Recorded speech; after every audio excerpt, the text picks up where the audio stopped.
Okay, so you need the oil filter cap in order for you to loosen this up. I like to loosen this up because I'm going to take out the filter, replace the actual O-ring, and while I'm working on the O-ring and replacing this filter, I definitely would like to get my drain plug started. So if this is in the way, you won't get to this. So first, get this filter out, and then I can take this to my bench, work on it, and meanwhile I can let this guy fully drain.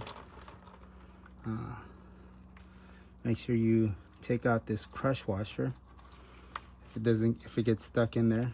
So this, I can also take it to my bench, or actually just leave it with the rag, but I can let this completely drain while I work on the filter.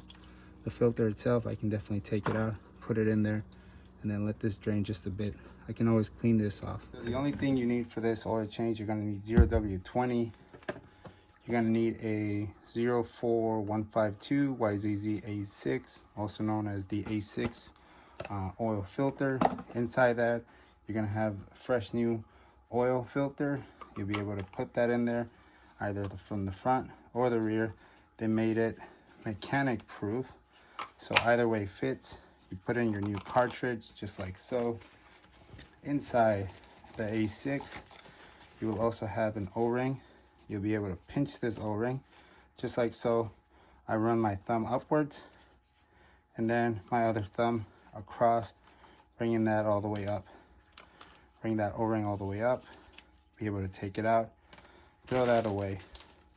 I like to put it in the box just because now I know this is the bad one. But if you have the bad one, throw it away immediately.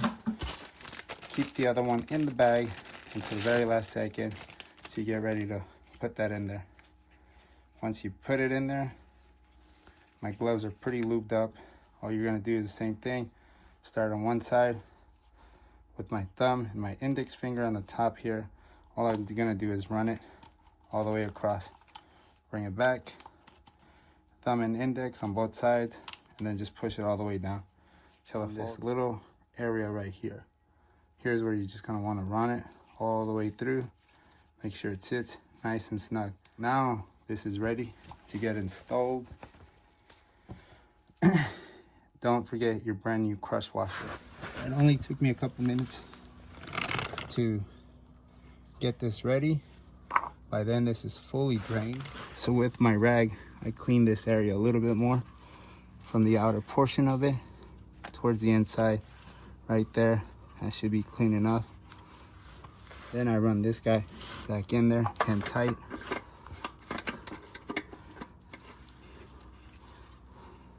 Okay, it's about a couple threads in there that I can't get with my hand. Tying that up until you get nice and snug. So on this cap right here, right there, it says 25 Newman meters. Okay, try to zoom in on that. So you want to get this at 25 Newman meters. It's 18 to 20 foot-pounds. So units of increments, you want inch pounds, Newman meters. So go down to 25 Newman meters. And if you change that into foot-pounds, is 18.4 foot-pounds. But it says it can take anywhere from 18 to 20 foot-pounds if you go into the Newman meters. Okay, so the cap says torque it at 25 Newman meters. All I gotta do is pull, turns. There you go, it's in the green. Still a little turn, doesn't turn anymore. 25 Newman meters. Oh, a drain plug, brand new crush washer. That's good to go.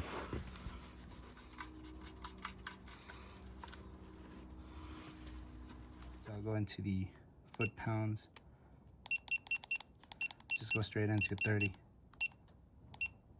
And then set that to my engine oil drain plug. Put it in there, and then follow these lights. There we go. And it got set at 30.3 foot-pounds. Don't over torque this, because definitely you'll strip out the threads on the inside. But yeah, this is good to go.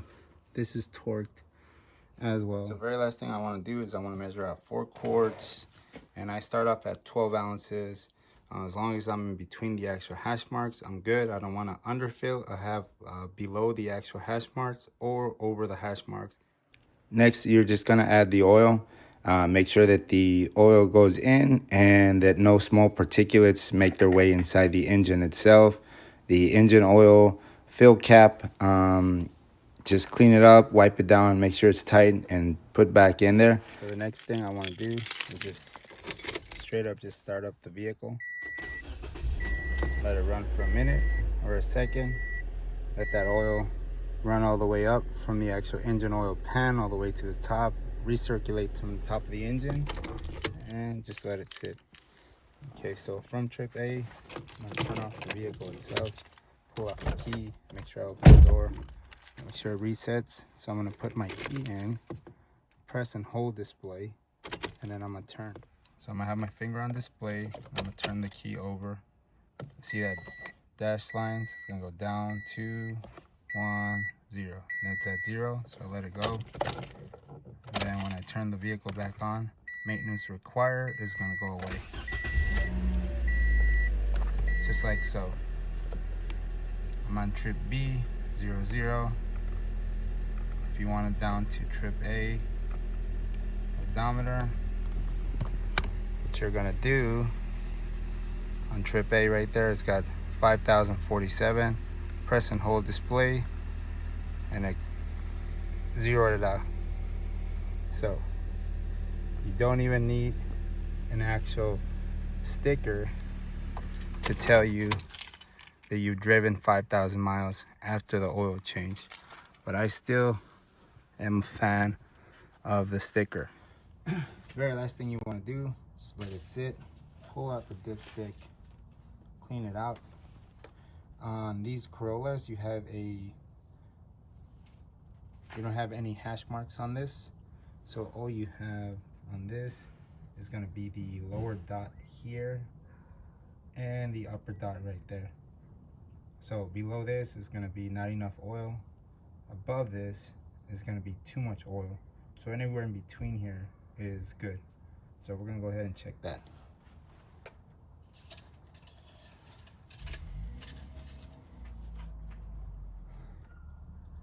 And we're good. See where the air gap is right there? That means it's cut right underneath. Turn it around. There's an air bubble right there too as well. It's right underneath that dot.